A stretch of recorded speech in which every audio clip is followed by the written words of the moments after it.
So ngayon, tapos na tayo sa pag uh, sukat sa oscilloscope do. Dito sa maliit na oscilloscope na yan. So ngayon, i-sound check naman natin gamit yung pang sound check ni Abay na ragatak. Ragatak naman natin para malaman natin yung bayo nitong si Lolo Thunder Pagarigan.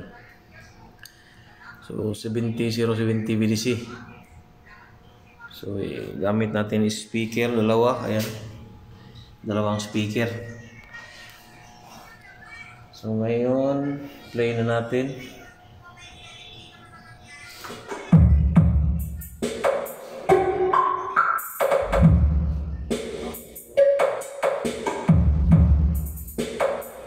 This is Latos talaga.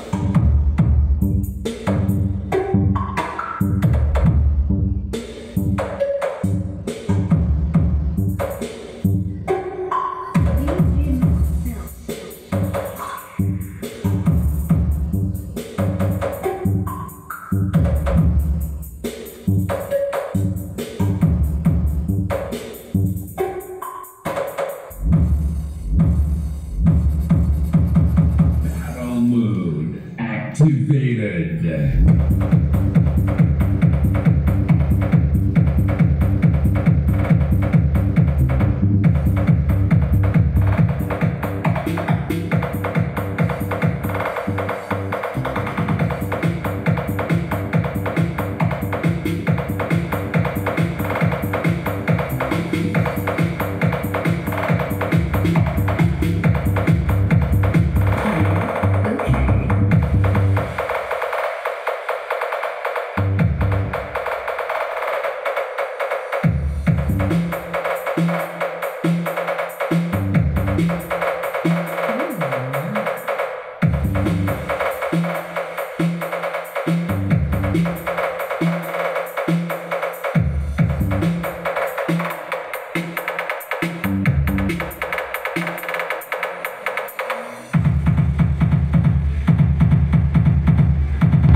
So yun ang tunog ni Lolo Thunder. So what's up guys, meron naman tayong testing na sa oscilloscope na yung Lolo Thunder, no? Ito yung purpose na Lolo Thunder. So ang supply niya is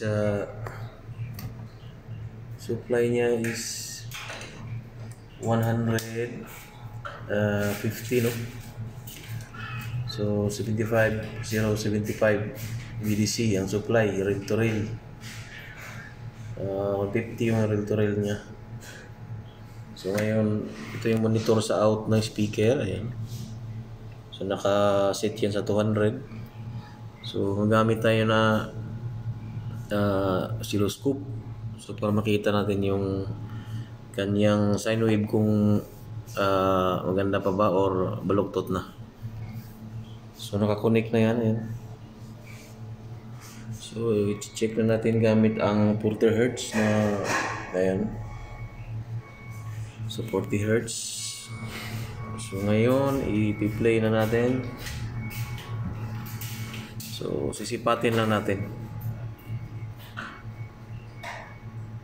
So check natin yung kanyang, so nakasit yan sa 1ms kasi ano na siya, lumulagpas. Oops, nakatahaan, naka 10 volts lang kasi ito eh. So 51 VDC yung VRMS niya. So saktong sakto dito sa ating tester, no, sa digital. So naka 51 talaga siya. So ibaba natin, balik natin sa 0. So nag 0 na ulit. So iangat natin ulit. Yan. So ang medyo baba na rin. Yan. So 51 talaga guys.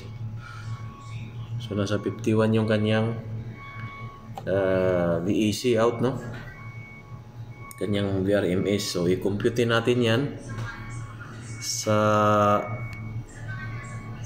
8 ohms. So ang supply natin is 150 pa rin. So i-calculate muna natin to. So bali ang kanyang output is 325 watts RMS, no? So yun ang kanyang maximum sa 150 VDC rail to rail. So purpose lang sapat na sa kanya ang kaya niyang i-handle ang ganong voltahe. So yun lang guys, 51 VDC ang kanyang out. So saktong-sakto sa kanyang supply na transformer na 50050. 52052 VDC yan. So mamaya i-sound check naman natin, no? Lalagyan ko muna ng speaker.